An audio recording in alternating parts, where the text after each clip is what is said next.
Olá pessoal, essa é mais uma de nossas videoaulas do nosso curso de probabilidade. Hoje a gente vai trabalhar com princípios de contagem, que é uma área muito importante, né, na hora de trabalhar com probabilidades, especificamente com probabilidades em conjuntos discretos. Eu sou o professor David Oliveira. Bem, o roteiro da videoaula de hoje que a gente vai acompanhar é o seguinte. Primeiro a gente vai falar algumas preliminares a respeito de contagem. No segundo momento a gente vai ver o princípio básico de contagem geral. A gente vai ver só o princípio multiplicativo, tá? O princípio aditivo admite que já foi visto quando considera-se a parte da teoria dos conjuntos, a enumeração de conjuntos. Um problema básico de permutação, né, que é um problema, né, específico de contagem, na verdade. Por fim, vamos ver problemas de arranjo, tá? E ao fim a gente vai ver problemas de combinação com uma aplicação bastante corriqueira da nossa vida cotidiana. Muito bem, então vamos lá. Inicialmente, antes de falar de contagem, uma preliminar importante é falar sobre a função fatorial, tá? Que ela vai estar implicada, né?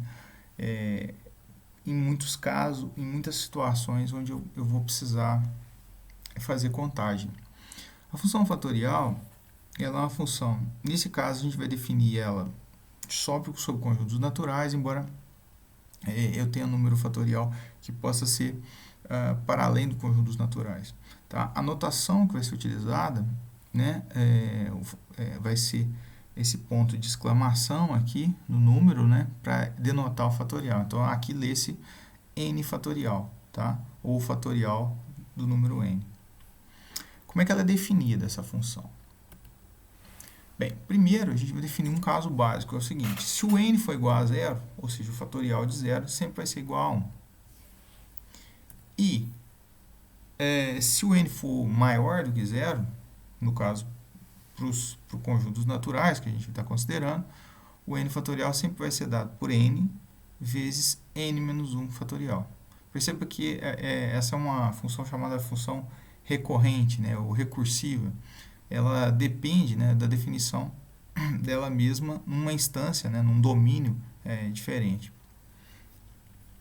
Bem, um exemplo, se a gente aplicar essa regrinha só para calcular o valor de 5 fatorial, por exemplo, seria 5 vezes 4 fatorial, mas 4 fatorial é 4 vezes 3 fatorial. 3 fatorial vai ser 3 vezes 2 fatorial, e 2 fatorial vai ser 2 vezes 1. Portanto, eu desenvolvo aqui a expressão 5 vezes 4 vezes 3 vezes 2 vezes 1, que vai totalizar 120 fatorial. Fatorial é uma função que existe em calculadoras e calculadoras de natureza científica. Você vai ter essa função disponível para fazer essa conta. É importante ressaltar que ela é uma função de característica explosiva, né? Quando eu digo explosiva, é que ela cresce muito rapidamente. Para ilustrar essa propriedade, né, essa característica, eu utilizei um software para fazer o cálculo de fatorial. E no software específico que eu utilizei, que foi o R, com 171 na minha máquina, né, eu já tinha um resultado que é o chamado INF, ou seja, é um número que não pode ser representado ou não pode ser armazenado na memória do computador que eu estou utilizando, já somente com 171, com cálculo 171. Ou seja, ele é um número tão grande, que ele não consegue ser armazenado num computador, no meu caso específico, um computador usual. Qual que é a importância do fatorial? O fatorial, na verdade, essa função ela vai ser utilizada como base para vários problemas na área de contagem, tá? Como a gente em particular, a gente está trabalhando com contagem em conjuntos, né? A gente vai delimitar conjuntos, né?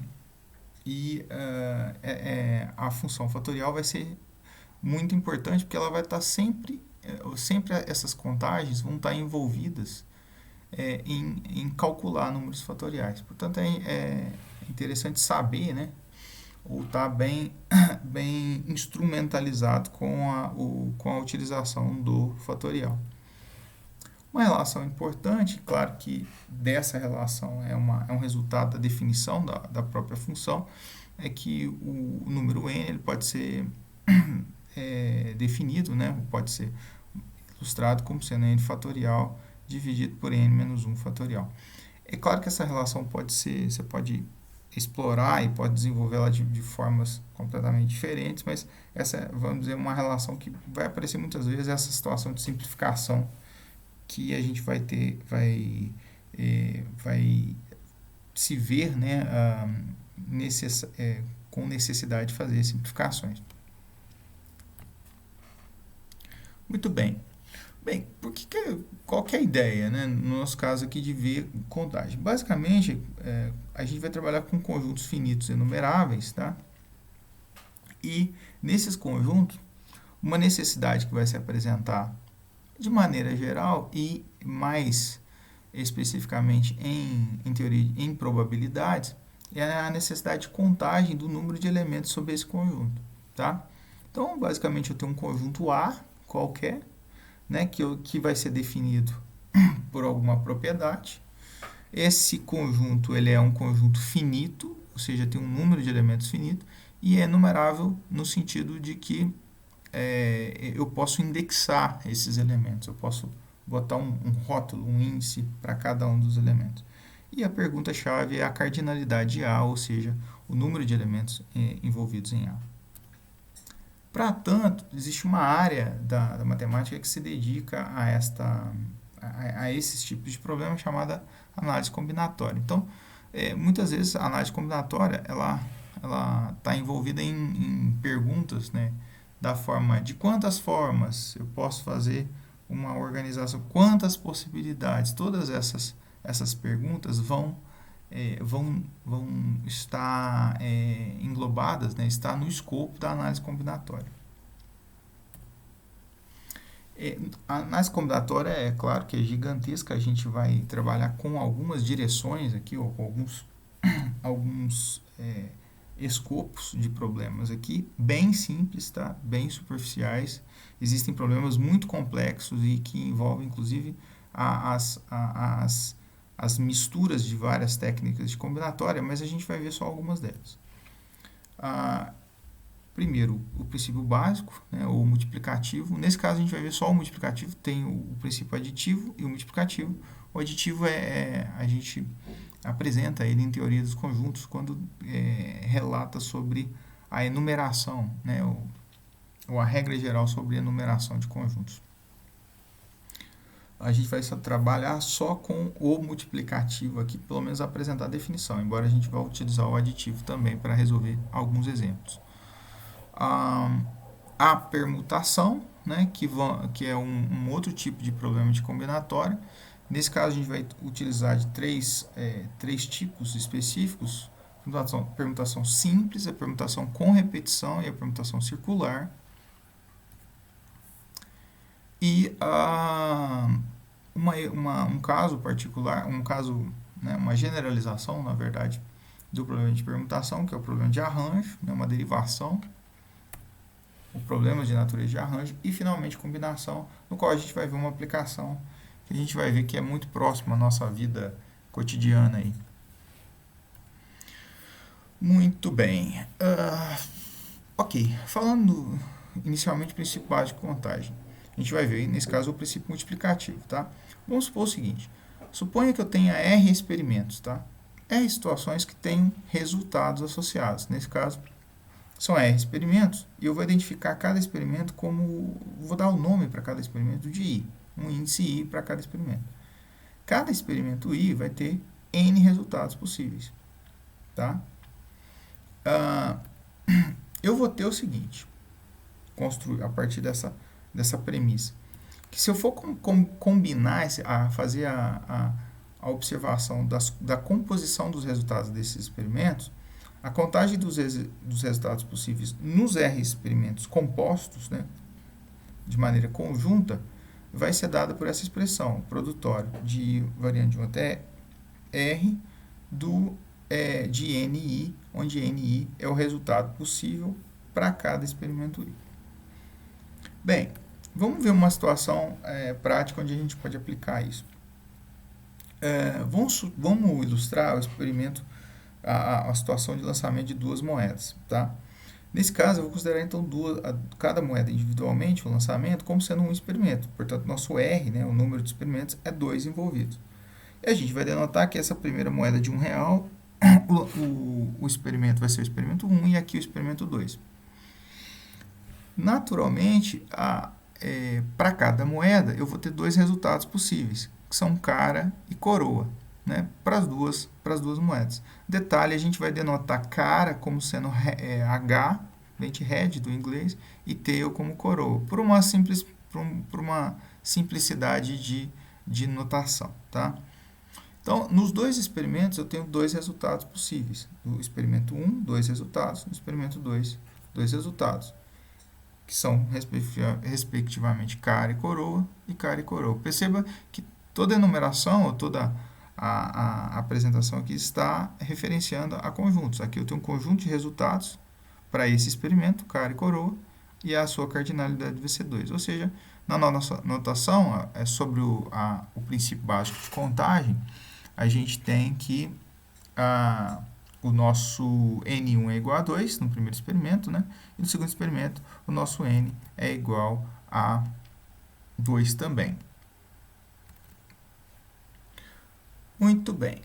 Se a gente compor esses experimentos, as duas moedas, os dois lançamentos de moedas, a gente vai ter essas possibilidades aqui, que são cara a cara, né? Que inclusive está, desculpe, aqui cara a cara não, é coroa, né? Cara, nessa primeira posição. Aqui coroa, coroa. Aqui cara, cara. E aqui cara, coroa. Então, aqui eu vou ter todos os compostos, os dois experimentos conjuntamente, né, observados conjuntamente, eu vou ter 4 resultados possíveis associados a esses dois experimentos de lançamentos de moedas. Como é que eu posso obter esse 4 aqui sem precisar enumerar todos os resultados possíveis? Bem, aplicando o nosso resultado lá atrás. Então, pelo princípio multiplicativo, se eu tenho 2 experimentos, né? Ou melhor, se eu tenho R experimentos e cada um tem NI resultados possíveis associados a cada experimento I, eu vou ter que a composição dos resultados vai ser o produtório do NI com I variando de 1 até R. Se a gente pensar aqui no nosso exemplo, o número de experimentos que a gente tem é 2, então o nosso R é igual a 2, né? Então eu vou ter o N1, o produtório do N1 vezes o N2 aqui, que vai nos gerar, tomando os dois resultados 2 e 2, os 4 resultados possíveis. Vamos ver um segundo exemplo. Uma situação similar, novamente eu tenho dois experimentos aqui, nesse caso o lançamento de dados. Perceba que no caso anterior eu coloquei moedas e aqui dados, mas eu posso compor experimentos diferentes. Por exemplo, lançamento de dados com o lançamento de uma moeda. E nada impede que eu possa fazer isso. Nesse caso, né, no lançamento de dados, eu tenho que os resultados possíveis num dado são as 6 faces, né, que ele pode cair com a face voltada para cima. Nesse caso, essas 6... Então, eu tenho 6 resultados possíveis para cada um dos experimentos, para o experimento 1 e o experimento 2. Aqui, eu ilustro a composição dos resultados possíveis dos dois experimentos conjuntamente. Então, aqui, essa primeira situação é a face 1, né? A obtenção da face 1 no dado, respectivamente no dado branco e vermelho. Aqui, a face 1, 2, no dado branco e vermelho, 1 no branco, 3 no vermelho e assim por diante. Então, aqui eu tenho todos os resultados possíveis, considerando que eu vou olhar para os dois dados, né, as observações dos dois dados conjuntamente. Se a gente contar aqui, a gente vai ter 36 resultados possíveis, mas que podem ser obtidos através do nosso resultado do princípio multiplicativo, que vai ser o seguinte: eu tenho a fórmula, a expressão geral, né? Como eu tenho dois experimentos, o meu R é igual a 2, então isso aqui vai ser o produtório de N1 vezes N2. Como eu tenho os N's aqui, ó, os valores de resultados possíveis para cada experimento, eu vou ter que o resultado vai ser 6 vezes 6, que é igual a 36 resultados possíveis. Muito bem. Visto o conceito multiplicativo, agora a gente vai entrar em problemas de natureza de permutação, tá? Nesse caso, a gente vai começar com a permutação simples, tá?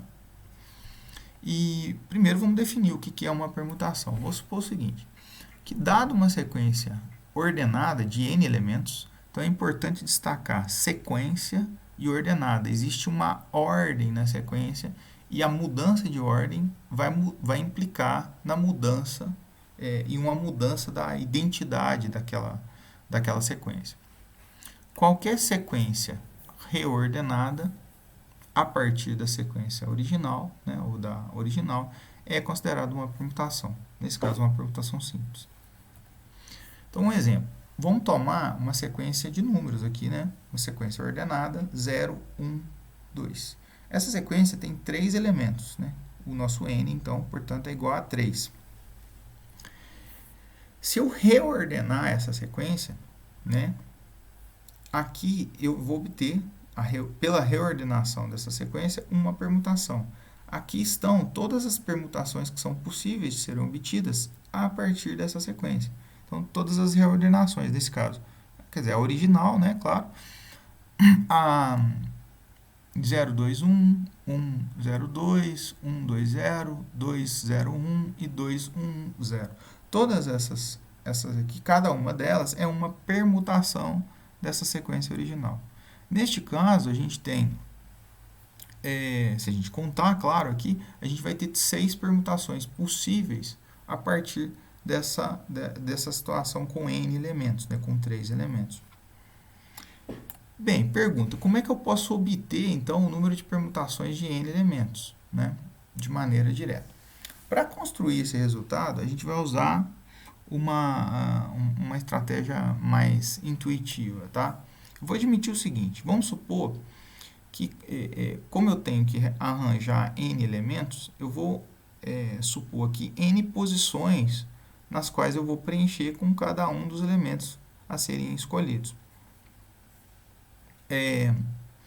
Perceba que quando todas as posições estão vazias, né, na primeira posição eu vou ter n elementos que eu vou poder escolher. Perceba que, no nosso caso, a obtenção do elemento aqui, a gente não tem a natureza da repetição aqui entre os elementos. Então, nessa primeira posição, eu tenho n possibilidades de preencher.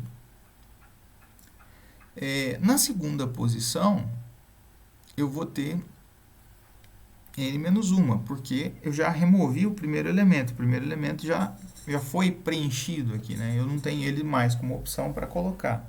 Portanto, eu tenho n menos 1 opções.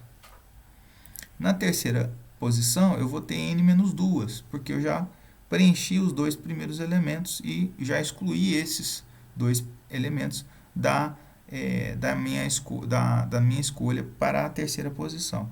Esse processo vai ser repetido até eu chegar até o enésimo elemento, né, ou a enésima posição aqui. Perceba que aqui, aplicando o princípio multiplicativo, porque esses podem ser considerados essas etapas de preenchimento como experimentos independentes, com, respectivamente, n possibilidades, n menos uma possibilidade de resultados, n menos 2 e até, finalmente, na enésima posição, uma possibilidade, eu tenho a multiplicação, né, que vai nos resultar no resultado geral, né, do número de resultados possíveis para os n experimentos que eu estou considerando. Portanto, se a gente pegar essa continha, essa continha é exatamente a expressão do fatorial. Eu vou ter que uma permutação simples de n elementos vão ter n fatorial permutações distintas.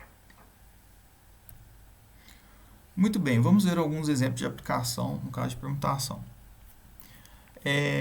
Vamos começar com essa primeira pergunta, a considerar quantas permutações existem da sequência prob. Então, a sequência prob, né, é um anagrama, né, um conjunto de letras aqui que ordenados tem uma identidade. Claro que se eu troco a ordem das letras, eu vou gerar uma permutação distinta e, consequentemente, como o próprio nome diz, é uma permutação, né? Eu vou mudar a natureza daquela sequência.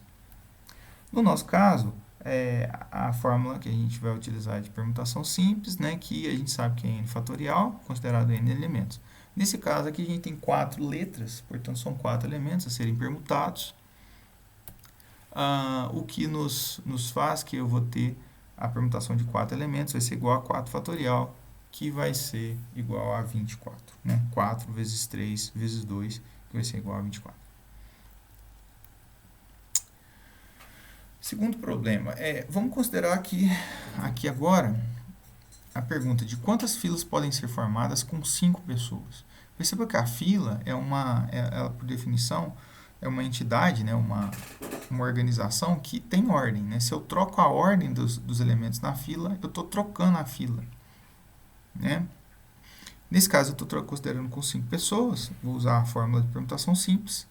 Permutação de n vai ser igual de n elementos vai ser igual a n fatorial, número de permutações. Como eu tenho 5 pessoas, nosso n é igual a 5. Aplicando, então, a formulação, a gente vai ter que o número de permutações para 5 elementos vai ser igual a 5 fatorial, que no nosso caso é igual a 120. Vai ser 5 vezes o 4 fatorial, né, se a gente pegar a definição como foi apresentada, que vai dar igual a 120. Ok. O terceiro problema envolvendo permutação simples.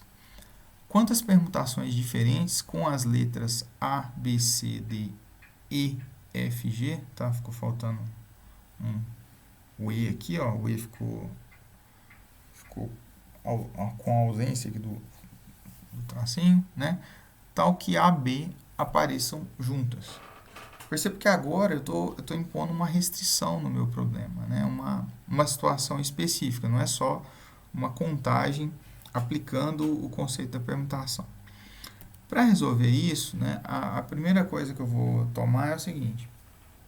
Primeiro, na nossa regra diz assim, que A e B apareçam juntas. Nesse caso aqui, eu vou considerar que A e B tem uma sequência, tá? Então, A e B não pode aparecer, mas BA poderá aparecer na solução que eu vou propor. Então, a primeira coisa é considerar essas duas letras como uma letra só. Então, eu vou transformar AB numa letra só. Toda vez que tiver AB, né, eu vou considerar como só uma letra. Bem, aplicando a ideia da permutação simples, né, a regrinha da permutação simples, o que eu vou ter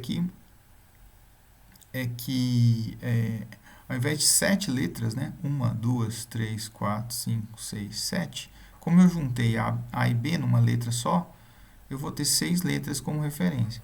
Calculando o número de permutações simples sobre 6 letras, eu vou ter que o resultado vai ser 720 permutações a partir. Considerando aqui o AB como de maneira conjunta. Se eu considerasse o BA, né, eu teria que considerar aqui a possibilidade da inversão aqui, né, ou seja, uma possibilidade do BA aqui, e naturalmente eu teria duas letras diferentes, né? AB como caracterizando uma letra e BA caracterizando como uma segunda letra possível. Muito bem, vamos ver o conceito agora de permutação com repetição, tá? Que a gente vai complicar, né, ou vai tentar pegar uma situação específica a partir da permutação. Primeiro, vamos definir esse conceito. Né? Dado uma sequência ordenada de n elementos, né, dos quais alguns são iguais, qualquer sequência reordenada a partir da original é uma permutação com repetição. Então, a diferença em relação à permutação simples é que agora eu tenho alguns elementos que se repetem dentre os elementos de referência para a construção da sequência ordenada. Então, vamos dar um exemplo simples. Vamos considerar que a sequência ASA, né, ordenada, ela tem 3 elementos, né, tem 3 letras nesse caso aqui, A, S, A. Só que o A, ele aparece 2 vezes, portanto, ele se repete 2 vezes. A gente vai denotar que esse número de repetições da letra com esse índice aqui, no caso A, né, vai aparecer 2 vezes. Se a gente pegar o número de permutações com repetição, ou melhor, o número de permutações a partir dessa sequência aqui, eu teria mais permutações, mas como eu vou considerar aqui com repetição, eu tenho informações que são, ou tenho sequências que são redundantes. A exemplo, se eu considerar o SAA, perceba que o A aqui, ó, não tem um menor... não alteraria aqui a natureza da permutação se eu alterasse a ordem dos 2 A's, porque eles se repetem, são a mesma letra. Então, como resultados aqui no número de permutações a partir dessa letra aqui distintas, eu teria 3 permutações. Ok, como que eu posso então obter, a pergunta, o número de permutações de n elementos? A gente já respondeu essa pergunta, mas agora considerando com KI repetições dos elementos I. Então, aqui eu coloquei só uma letra se repetindo, mas eu posso ter mais letras se repetindo. Bem, a notação vai ser a seguinte, vai ser a permutação de n, né? E aqui eu vou colocar o número de vezes que cada uma das entidades, né, dos elementos se repetiram, ou das letras, no nosso caso aqui desse exemplo. Então, K1, K2, a gente vai admitir que L elementos se repetem no nosso conjunto. Bem, a formulação vai ser a seguinte, vai ser o n fatorial, que é da permutação simples, e aí eu vou dividir por K1 fatorial, K2 fatorial, KL fatorial, onde esses K são o número de vezes que se repetem os elementos. Essa fatoração, né, esse denominador, ele aparece justamente para desconsiderar as contagens que são feitas de maneira repetida. Como foi o exemplo aqui do SAA, né? Se eu usasse a regra de permutação simples, eu estaria contando 2 vezes essa situação aqui dessa permutação. Ok, vamos ver alguns exemplos. O primeiro deles, quantos anagramas distintos eu posso obter? Quando eu considero anagrama, só a diferença de anagrama para palavra, para definição de palavra, né? No caso, o problema, quantos anagramas distintos podem ser obtidos da palavra casa? Palavra, quando a gente considera o termo palavra, geralmente tem um significado. Por exemplo, casa tem um significado.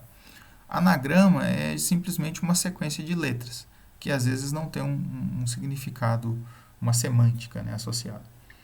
Por isso que muitas vezes aparece a palavra anagrama e ela tem essa diferença em relação à ideia de palavra. Bem, para resolver esse problema, eu vou aplicar a fórmula de permutação com repetição. Nesse caso, eu tenho 4 elementos, 4 letras, e dos quais a letra A se repete 2 vezes, ou seja, o nosso KA aqui é igual a 2. Aplicando a nossa formulação, permutação de 4 elementos, os quais 2 se repetem, vai ser igual a 4 fatorial sobre 2 fatorial. Simplificando esse resultado, eu vou ter 4 vezes 3, né, que vai ser igual a 12. Segunda questão aqui, ó, vamos pensar. Quantos anagramas distintos da palavra amora não possuem consoantes adjacentes? Veja que agora eu coloquei uma restrição aqui, ó, de não poder colocar consoantes, né? No caso, são 2 só aqui presentes, a letra M e a letra R, adjacentes, juntas, né? No português, e salvo em algumas situações excepcionais, a gente tem a presença de consoantes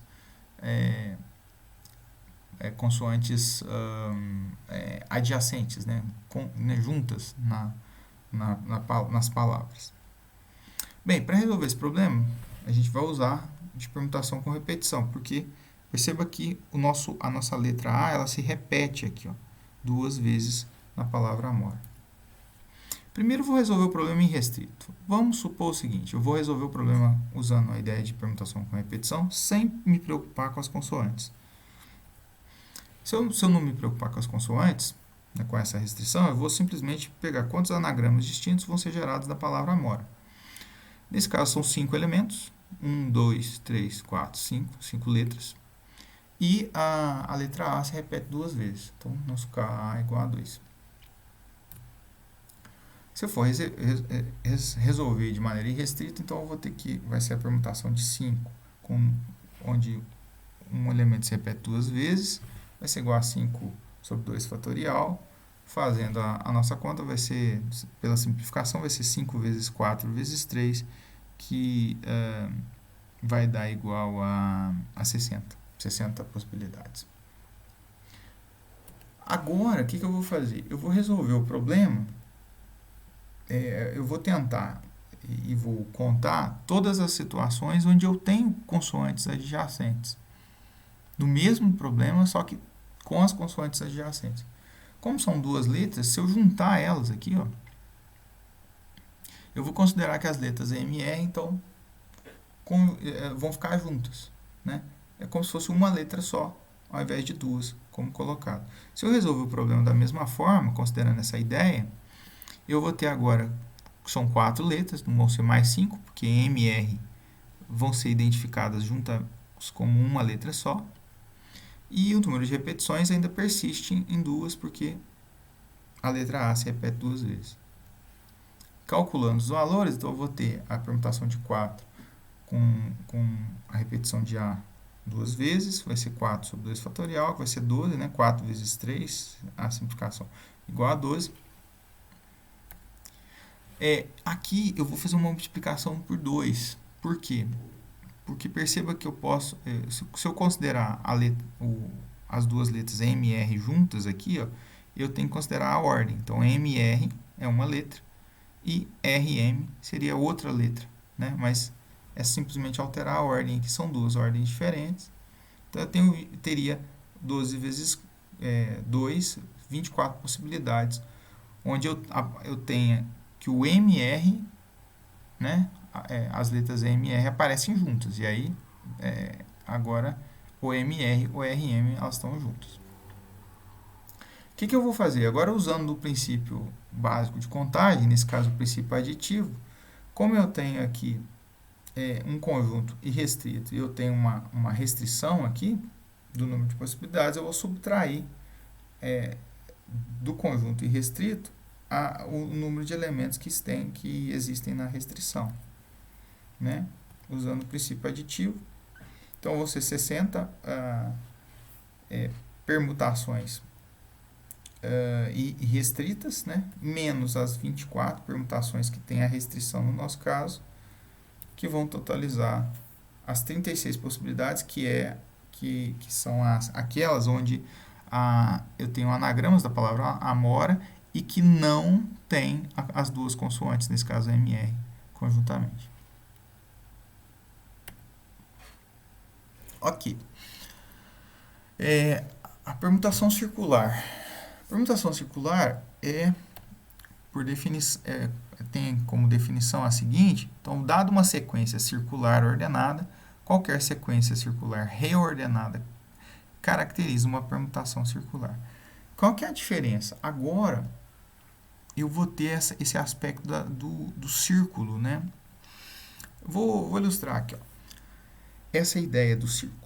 Então, se eu tomar aqui, essa é uma situação onde eu ilustro todas as permutações, né, dos elementos 1, 2, 3 aqui. Elas estão apresentadas, são 6 possibilidades, no caso considerando o N igual a 3. A ideia da permutação circular é a seguinte, que agora eu vou ligar o último elemento, né, ou a última posição à primeira posição. E qualquer giro, né, qualquer, vamos dizer, rotação desses elementos vai caracterizar a mesma sequência, o mesmo círculo. Então, um exemplo. Se a gente tomar aqui, ó, as permutações 1, 2, 3, 2, 3, 1 e 3, 1, 2, elas são diferentes, como permutações. Mas se eu considerar como permutação circular, elas são iguais, porque como eu ligo o último ao primeiro elemento, e qualquer rotação aqui não vai fazer a diferença. Então, eu vou ter 1, 2, 3, a sequência permanece. 2, 3, 1, 2, 3, 1, a sequência permanece. 3, 1, 2, 3, 1, 2, a sequência permanece. Então, todas essas permutações agora elas estão traduzidas num único círculo. E, finalmente, né, aqui as outras permutações, né, que caracterizam, que vão estar mapeadas no segundo, na segunda sequência circular aqui, seriam 1, 3, 2, 2, 1, 3 e 3, 2, 1. Percebam que sempre a sequência vai se manter aqui, ó, né? E agora independe de onde eu começo a sequência. Então, 2, 3, 1, 1, 3, 2 e 3, 2, 1. Veja que eu tenho, então, a partir do nosso grupo de 3 elementos, eu tenho duas permutações circulares possíveis. Pergunta, como é que eu chego, então, no número de permutações circulares de n objetos? A conta vai ser a seguinte, vai ser n fatorial dividido por n. Só que essa continha aqui, ó, se a gente fizer uma simplificação, de novo, o n aqui, ó, né, a razão do n entra justamente para corrigir essa redundância, tá? Por quê? Porque dentre os três elementos, né, se a gente considerar o n aqui, ó, tinham três redundâncias, ó. 1, 2, 3. 1, 2, 3. Redundâncias são permutações que geram o mesmo círculo. Por isso, da razão do n fatorial, que é o número de permutações, dividido por n, para tirar essas informações repetidas, essas contagens repetidas. Se a gente fizer uma simplificação usando conceito fatorial, né, desenvolver, eu vou ter, pela definição do número fatorial, que o n fatorial vai ser n vezes n menos 1 fatorial. Portanto, eu posso simplificar os dois n's aqui, e aí eu chego ao resultado seguinte, que o número de permutações circulares de n objetos, né, de n elementos, é igual a n menos 1 fatorial. Vamos ver alguns exemplos de problemas abordando permutação circular. Bem, de quantas formas 5 pessoas podem se sentar a uma mesa? Então, é um problema nato de permutação circular, né? Você quer saber quantas disposições diferentes na mesa você vai ter.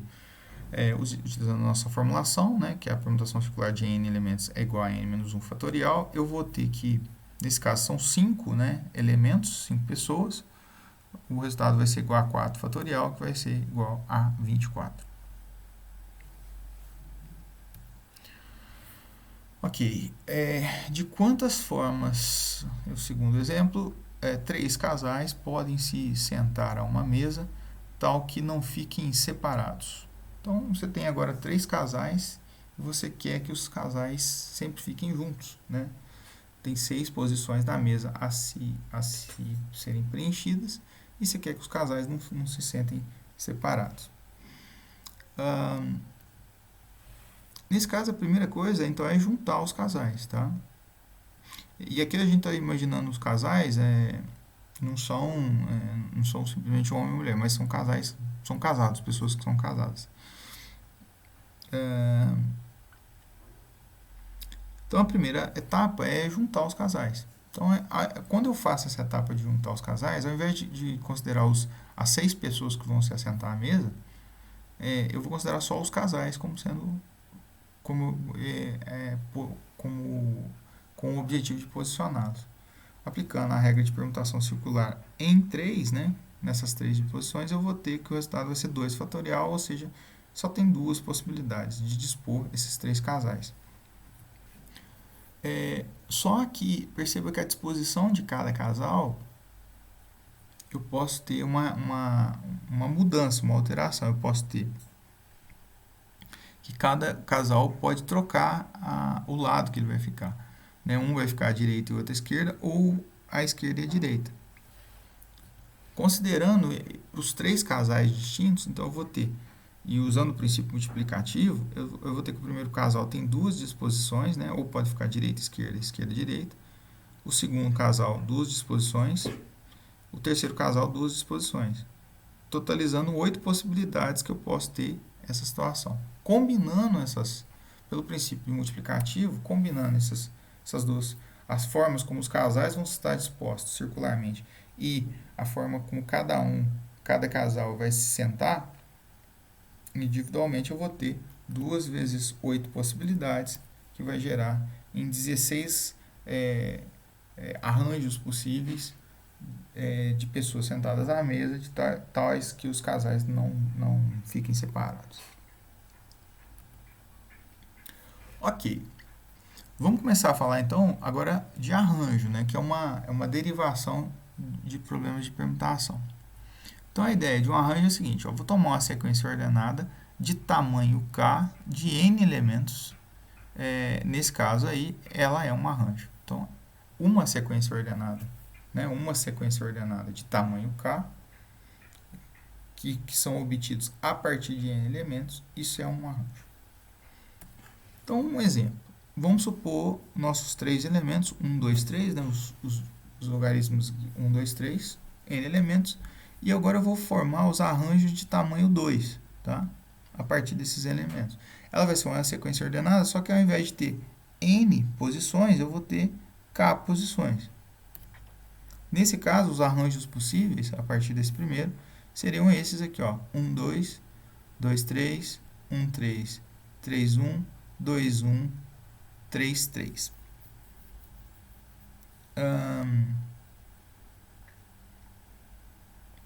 Então, eu tenho os 6 arranjos possíveis aqui, ó, a partir, nesse caso, os arranjos aqui, considerando o tamanho k igual a 2. Né? São só duas posições e tomados esses elementos. Como que eu acho o número de arranjos? Né? A ideia que vai ser análoga à ideia de permutação. Só que agora eu vou ter k posições a serem preenchidas. Então, a primeira posição, eu vou ter os n elementos disponíveis. Né? Portanto, eu vou ter n elementos a preencher a primeira posição. Na segunda posição, como eu já preenchi o primeiro termo, eu vou ter n-1 elementos a preencherem. Na terceira posição, n-2, e esse processo avança até a késima posição, onde eu vou ter n-k mais 1 elementos a serem preenchidos, a preencher essa posição. E aí eu esgoto, porque percebo que o arranjo é caracterizado por um tamanho k. Se a gente desenvolver essa expressão é equivalente a calcular n fatorial dividido por n menos k fatorial. Portanto, a fórmula do arranjo, né, vai ser um arranjo de n elementos do tamanho k, vai ser n fatorial dividido por n menos k. Ok, vamos apresentar alguns exemplos, tá? Então, vamos considerar o primeiro, que é um grupo de pesquisa com 7 participantes, precisa indicar seu coordenador e vice dentro do grupo. De quantas formas isso pode ser feito?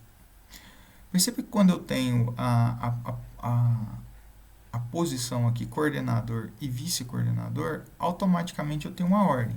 Né? Se um é o coordenador e o outro é vice, é diferente de eu alocar um como sendo o coordenador, né, o mesmo indivíduo que era vice trocar para ser coordenador e vice-versa. Então, isso vai alterar a natureza daquela direção, né, do grupo de pesquisa e, consequentemente, altera aqui o arranjo considerado. Se a gente aplicar a nossa relação, então, a gente tem a formulação do arranjo. Eu tenho 7 indivíduos, né, os 7 participantes do grupo de pesquisa.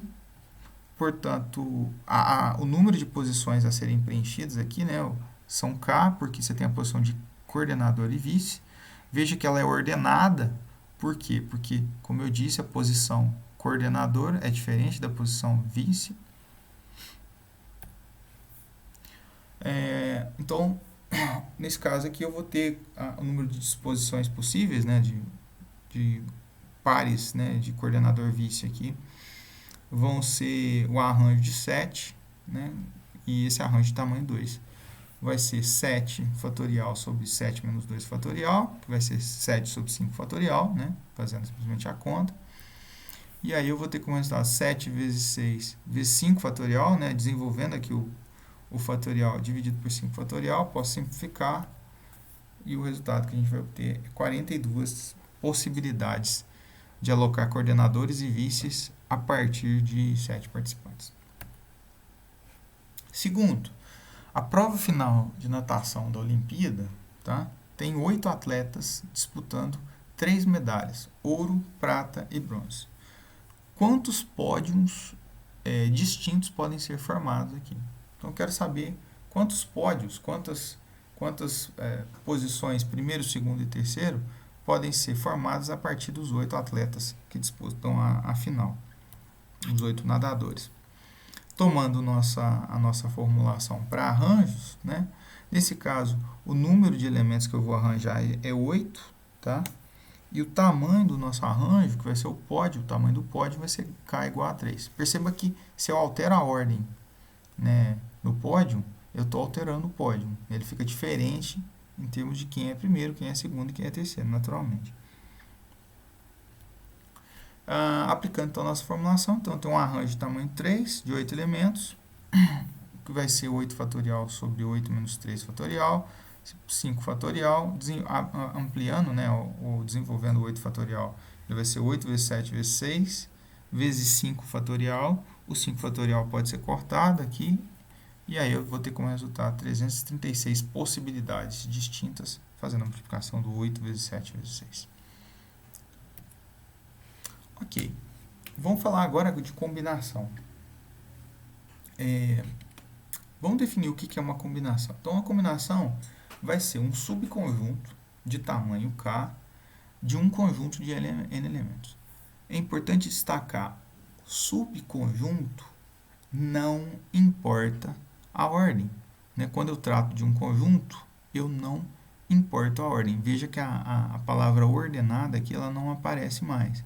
E essa é a diferença principal em relação aos problemas de arranjo e de permutação, porque agora eu não estou interessado na ordem dos elementos. Né? Sublinhar, como eu estou tratando de conjuntos, os conjuntos não, nesse caso aqui, por premissa geral, eles não são ordenáveis. Não são ordenados, por definição. Então, vamos tomar um exemplo. Ó. Vamos considerar o conjunto A, B, C, né, que é o nosso conjunto de referência, e nosso N é igual a 3. A pergunta é, o número de quantas combinações eu posso formular a partir desse conjunto de referência que tem N elementos. Então, a forma de se né, muitas vezes que os livros referem-se, né, a forma de ler-se isso, é o número de combinações de N elementos, K, K, compostos K. K significa que o tamanho do subconjunto é K. Então, para a construção desse número de combinações possíveis, eu vou usar 2 etapas. Primeiro, eu vou construir todos os arranjos possíveis e depois dos arranjos eu vou remover a redundância existente. Se a gente aplicar no nosso exemplo aqui, ó, de cima, eu vou pegar todos os arranjos possíveis com esses 3 elementos aqui, ó. Então, os arranjos de tamanho K igual a 2, eu vou tomar como se o K nosso fosse igual a 2. Então, eu tenho 6 arranjos possíveis. AB, AC, BA, BC, CA e CB. Então, essas são 6 arranjos. Naturalmente, que eu tenho algumas redundâncias, porque se eu considerar como conjunto de letras, esse conjunto AB ele é igual ao conjunto BA, porque não importa a ordem, importa sim os elementos presentes naquela sequência. Idem ACCA, idem BCCB. Perceba que então eu tenho para cada eu tenho 2 redundâncias envolvidas aqui, ó, para cada situação aqui, ó, né? 2 repetições, né, ou redundâncias e 2 redundâncias aqui. Se eu tomar então os subconjuntos, né, esses em destaque aqui, esses arranjos de destaque compõem o mesmo subconjunto. Esses arranjos em destaque verde compõem o mesmo subconjunto, e idem para os laranjas. Eu vou ter esses subconjuntos, né, ou as combinações, né, resultantes. Nesse caso, são 3 combinações. Então, primeiro, se eu tomar a formulação de arranjo, eu vou ter que o arranjo de n elementos com arranjo de tamanho k vai ser igual a n fatorial sobre n menos k fatorial. Se eu for... bem, essa aqui é a anotação que a gente usa para combinação, tá? Então, aqui a gente vai ler n combinados k a k, né? N elementos combinados k a k. Esse número de combinações vai ser igual aos arranjos, né? N fatorial sobre n menos k fatorial. Só que aqui eu tenho que dividir por k fatorial. Para quê? Para remover essas redundâncias, essas repetições aqui, ó. Esses arranjos que têm o mesmo subconjunto de elementos. Insiro esse k aqui, então, e aí eu tenho a nossa formulação geral da combinação, que vai ser igual a n fatorial sobre n menos k fatorial vezes k fatorial. Ok, vamos ver alguns exemplos. Primeiro, de um grupo de 50 candidatos, 8 serão eleitos, 8 vereadores, né? Então, quantos grupos distintos podem ser eleitos? Quantas câmaras, né? Quantos resultados possíveis eu vou ter na minha eleição, desconsiderando a ordem, e simplesmente quem que vai entrar na Câmara de Vereadores, nesse caso, é considerado. Então, eu vou ter, utilizando a nossa formulação de combinação, né? A gente vai ter que são 50 elementos, né? E o número de conjuntos, né? O tamanho dos conjuntos que eu tenho como referência é a Câmara, que vão ser os 8 vereadores. Então, vai ser 50 candidatos combinados 8 a 8. Vai ser 50 fatorial sobre 42 vezes 8 fatorial, 42 fatorial vezes 8 fatorial, aplicando simplesmente a formulação. Se a gente desenvolver o número fatorial aqui, então eu vou dar o 50 vezes 49, 48, até o 42 fatorial. 42 fatorial pode ser simplificado. Eu posso fazer algumas simplificações aqui. 6 vezes 4 vezes 2, que vai dar o resultado de 48. O 7 com 49, que vai simplificando aqui em cima, vai dar 7, né? E aqui vai dar 1.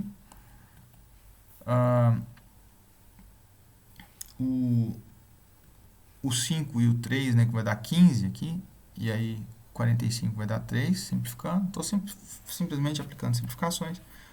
Aqui, dividido por 4 vai dar 2, aqui dividido por 4 vai dar 11, e aí eu consigo eliminar todo o denominador, né, reduzir lá a 1, e aí as expressões a serem multiplicadas em cima. Desculpa, ainda faltava o 2 aqui que eu poderia, né? O 2 pode ser simplificado com 50, 25. E aí eu tenho agora simplesmente a multiplicação dos termos no numerador aqui. Se eu fizer a multiplicação dos mesmos, eu vou ter como resultado esse aqui, ó, que é um valor de 536.878.650 possibilidades. Ou seja, é um número bem grande de grupos que podem ser eleitos aqui a partir de 50 candidatos. Bem, vamos ver agora uma aplicação que está muito presente na nossa vida cotidiana, que são jogos de loteria, tá?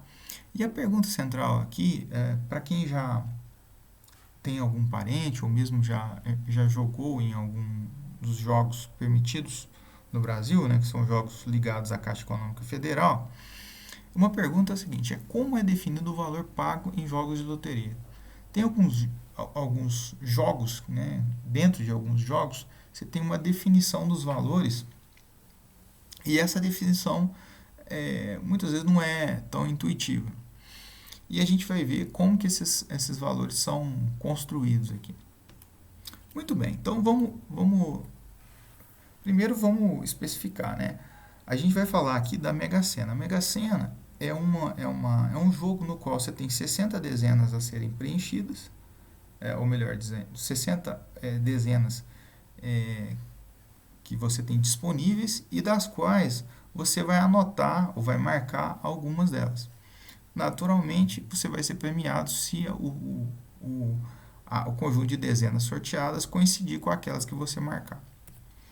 Então, basicamente, o que eu tenho no jogo, e a primeira situação que a gente vai abordar é o que eu estou considerando de caso jogo 6. Ou seja, eu vou ter 60 números, né, 60 dezenas, 6 são marcados, você vai anotar 6 na sua cartelinha, e 6 são sorteados. Né? 6 sempre serão sorteados. Então, você tem sua cartela aqui. Então, dessa cartela, o que vai acontecer? Como eu tenho esses 6 que são sorteados, esses 6 eu vou denotar em azul, e esses números, naturalmente, a gente não sabe. Né? Essa é a essência do jogo. Só saberemos após o sorteio. E esses em vermelho destacados são as dezenas não sorteadas. Como é que eu vou calcular? A primeira pergunta é o seguinte: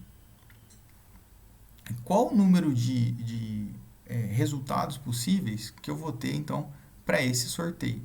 Considerando a situação de ter 60 números, tá? E 6 sorteados. Então, eu vou ter o quê? 60 números e eu vou tomar subconjuntos 6 a 6. Né? A combinação de 60, 6 a 6. Porque, naturalmente, não importa a ordem que eu marcar as dezenas, né? E sim que o conjunto de dezenas que eu vou...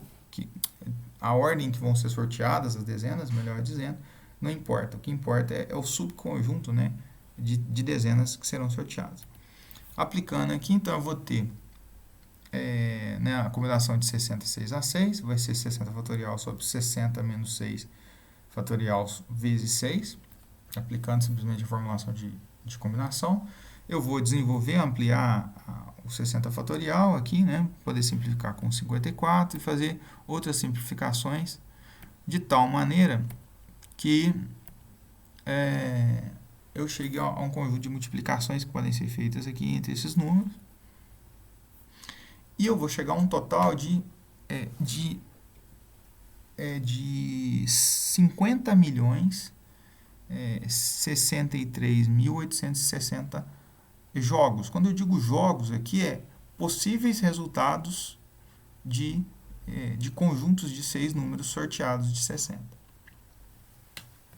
Portanto, você pode falar intuitivamente que se você marcar 6 números, tá, a probabilidade sua de ganhar, né, ou de ser contemplado com o prêmio da loteria seria 1 sobre 50 milhões aproximadamente. Nesse caso aqui, 50 milhões, 63.860. Mas o interessante é que em loterias a gente pode marcar mais dezenas. Você pode fazer um jogo mais, vamos dizer assim, mais avançado, que ao invés de marcar só 6 dezenas, você pode marcar 7 dezenas, tá? E, consequentemente, você vai pagar um pouquinho a mais. Por exemplo, no caso de 6 dezenas, o valor hoje é quase R$ 4,50. No caso de 7 dezenas, o valor é R$ 31,50. Ou seja, você paga um preço a mais. Mas a pergunta é, como que eu pago? Qual que é a regra para se pagar esse valor a mais na loteria? Muito bem, vamos explorar essa situação que eu chamo de caso jogo 7, ou seja, é um caso onde eu jogo agora 7 dezenas, né, ao invés de 6 como no caso anterior. Perceba que, da mesma forma que no caso anterior, são 6 dezenas sorteadas, né, mas eu vou poder marcar 7. Eu vou ter uma margem de erro, agora eu vou poder errar uma dezena. Então, pensando no nosso sorteio, eu vou fazer duas coisas. Primeiro, eu vou considerar o número de jogos possível, o número de jogos que eu posso fazer, né? Quantas possibilidades eu vou ter de marcar as 7 dezenas dentre as 60? Que é simples, é simplesmente uma combinação de 60, 7 a 7. Se a gente ampliar aqui, vai ser 60 fatorial sobre 53 fatorial vezes 7 fatorial. o que vai nos gerar esse número de jogos aqui, que é, deixa eu ver aqui da escala de 386 milhões de jogos, tá, aproximadamente, né? 206.920 jogos. Ok, esse é o número de jogos que eu posso fazer, tá? Agora, perceba que quando o sorteio da loteria acontece, eu vou ter só seis números sorteados, tá? Eu quero saber agora, dentre esses jogos aqui, ó, todos que eu posso fazer, quais serão os contemplados, quais deles eu vou ser vitorioso, né? E vou ter o prêmio. Como eu considero que são 6 sorteados, o que vai acontecer é o seguinte: eu estou chamando aqui número de jogos ganhadores. Dentre esses jogos aqui, que a gente pode marcar, quantos deles seriam ganhadores? Nesse caso, como eu tenho 6 dezenas sorteadas e as em destaque em azul seriam as do sorteio e as vermelhinhas seriam as que não foram sorteadas. O que eu vou ter? Eu vou ter primeiro, eu vou ter que tomar uma combinação, ou seja, desses 6 elementos aqui, ó, eu vou tomar 6 a 6, né? Uma combinação 6 a 6. Óbvio que só tem um conjunto aqui, ó, possível, neste caso aqui, ó. Só tem uma maneira possível de pegar esses elementos em azul aqui, ó, que é 6 a 6, né? 6 elementos combinados 6 a 6, isso vai dar 1. A gente vai ver que vai desenvolver igual. Vezes. Agora, como eu marquei 7 elementos, né? Eu tenho um elemento aqui, ou uma dezena de lambuja para errar. Então eu posso me dar ao luxo, né, de escolher uma dezena dentre essas vermelhas aqui, ó. Que vai ser o quê? As dezenas remanescentes, nesse caso 60 menos 6, que vai ser 54. 1 a 1, né? Subconjuntos de tamanho 1, né? Um elemento só. Então, isso vai me gerar o número de elementos que eu posso pegar dessas dezenas em vermelho aqui no meu jogo. Usando o princípio multiplicativo, né, nesse caso eu vou ter 1, né, que é só uma maneira de tomar 6 combinados 6 a 6, vezes 54 1 a 1, combinados 1 a 1. Seriam os elementos em vermelhinho aqui, ó, que a gente vai ter 54 jogos. Ou seja, desses jogos totais aqui que a gente considerou, esses jogos aqui eu vou ter 54 jogos que seriam jogos ganhadores, jogos vitoriosos. Portanto, a sua probabilidade, né, de vitória seria, considerando aqui, eu estou considerando entre aspas, a gente não definiu formalmente probabilidade, mas eu considero como o número de eventos, nesse caso, o número de conjuntos de jogos ganhadores sobre o número de jogos possíveis. Se a gente fizer uma simplificação, isso vai dar aproximadamente 1 sobre 7 milhões, né? 151.980. Então, o que aconteceu, na verdade, é que a sua probabilidade aumentou em relação à situação onde você marcava só 6 números. Isso é natural, claro que era óbvio que isso acontecesse. Mas olha só, o que eu quero focar é esse aumento de probabilidade. Muito bem. Essa aqui é a tabelinha de preços das apostas, né, ou de um jogo de loteria na Mega Sena, e a relação da quantidade de números jogados, ou números marcados. Então, se eu jogo 6 números, eu vou pagar 4,50.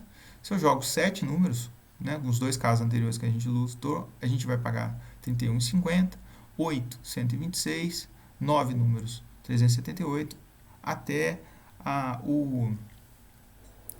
situação onde eu jogo 15 números e vou pagar um total de R$ 22.500 aproximadamente. Esse aqui é o caso do jogo 6, que a gente calculou a probabilidade, e esse aqui é o caso do jogo 7, né, com 7 números.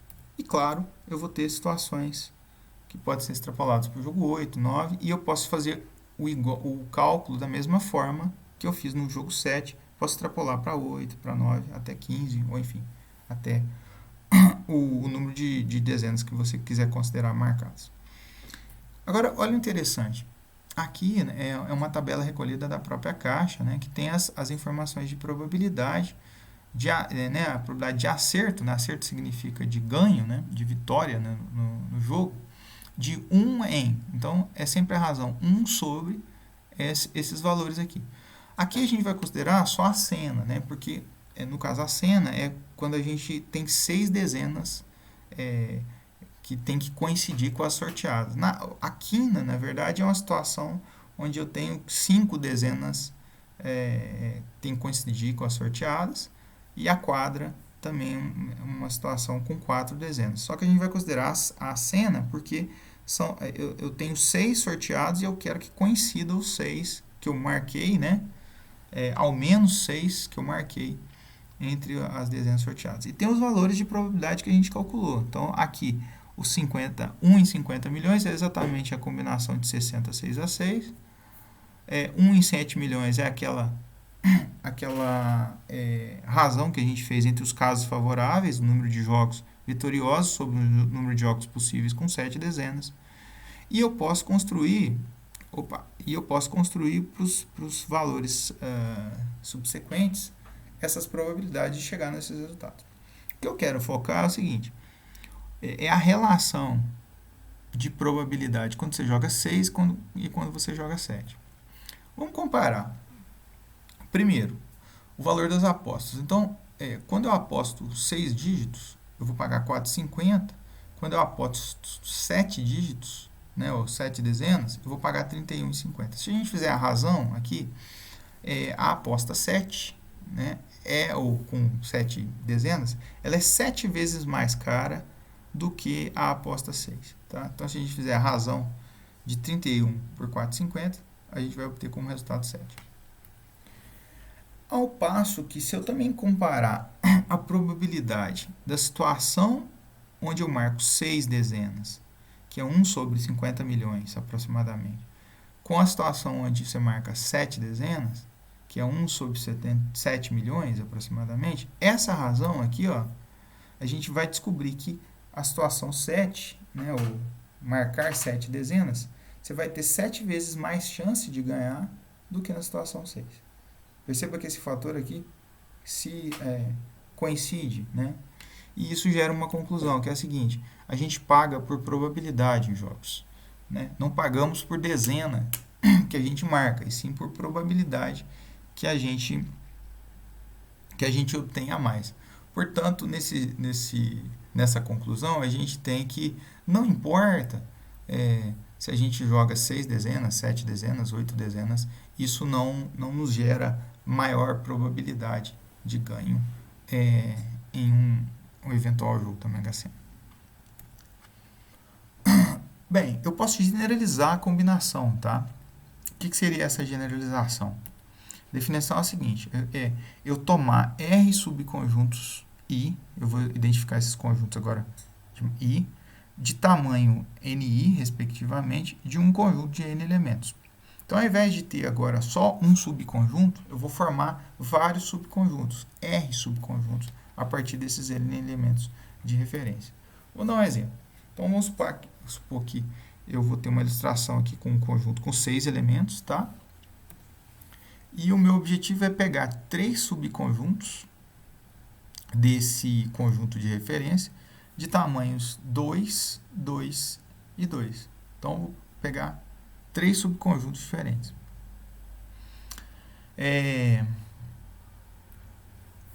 Então, perceba que para construir aqui a ideia da generalização da combinação, né, e principalmente o número de disposições desses conjuntos diferentes que eu vou ter, eu vou ter, na primeira situação, eu vou ter 6 combinados 2 a 2, porque eu vou pegar e formular esse primeiro conjunto, que seria o primeiro conjunto 1. Né? Eu tenho o N1, né, o tamanho do conjunto seria 2. Então, a primeira possibilidade é 6, 2 a 2. Vezes, no segundo conjunto, como eu já tirei 2 elementos aqui, ó, agora eu tenho só 4 possibilidades aqui de alocação nesse segundo conjunto. 2A2, porque o tamanho do conjunto é 2. E, por fim, uma vez que eu tirei mais 2 elementos, eu vou restar aqui só com... Aqui o tamanho é 2, tá? O N3 é igual a 2, está incorreto. Então, eu vou ter combinação de 2A2. Utilizando o princípio multiplicativo, então eu vou ter em disposições de 3 conjuntos de tamanho 2 desses 6 elementos, eu vou ter a multiplicação dessas 3 combinações aqui. Se a gente fizer abrir aqui as expressões das combinações e fazer alguns rearranjos e simplificações, eu vou simplificar o 4 fatorial, o 2 fatorial, e fizer o rearranjo, eu vou ter como resultado 6 fatorial sobre 2 fatorial vezes 2 fatorial vezes 2 fatorial.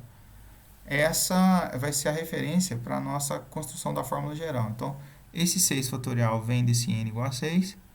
Esses 2 aqui vão vir, respectivamente, de cada um dos tamanhos dos subconjuntos que a gente vai formar.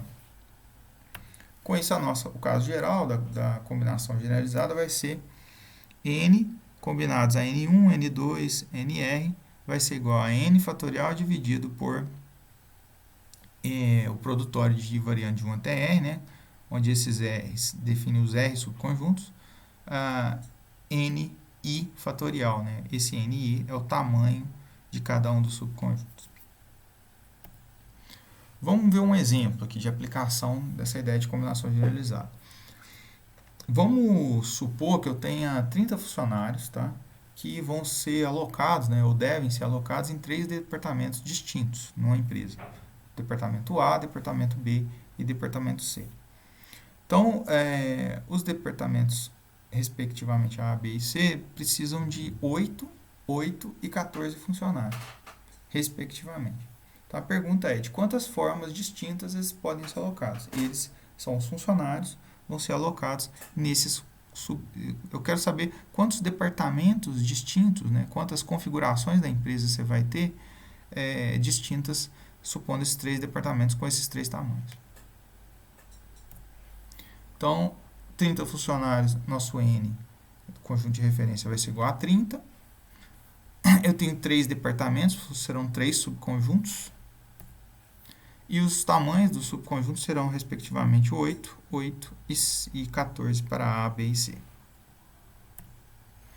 Aplicando a nossa formulação, né, a formulação geral utilizando o fatorial. Nesse caso aqui, eu vou reduzir a n fatorial sobre na fatorial vezes nb vezes nc, onde o A, B e C configuram os tamanhos dos subconjuntos. Nesse caso, os conjuntos são os departamentos, né? Que vai ser 30 fatorial sobre 8 fatorial vezes 14 fatorial. Esse número vai dar aproximadamente 1,87 vezes 10 elevado a 2, ou seja, um número bem grande. Algumas observações finais, tá? Primeiro, tudo que é apresentado nas videoaulas sempre é uma ponta de um iceberg. Então, assim, a gente tem o que foi visto, né, que é simplesmente uma ponta, inclusive eu diria que é muito menor do que foi visto aqui, e o que há, né, em termos de análise de matéria de contagem e especificamente análise combinatória, tem uma infinidade de desenvolvimentos. Inclusive a análise combinatória pode ser... Você tem problemas de natureza muito mais complexas que os apresentados aqui. Que é o foco que eu acabei de falar, né? Os exemplos aqui são exemplos muito simples, então eu posso ter uma complexidade muito ampliada.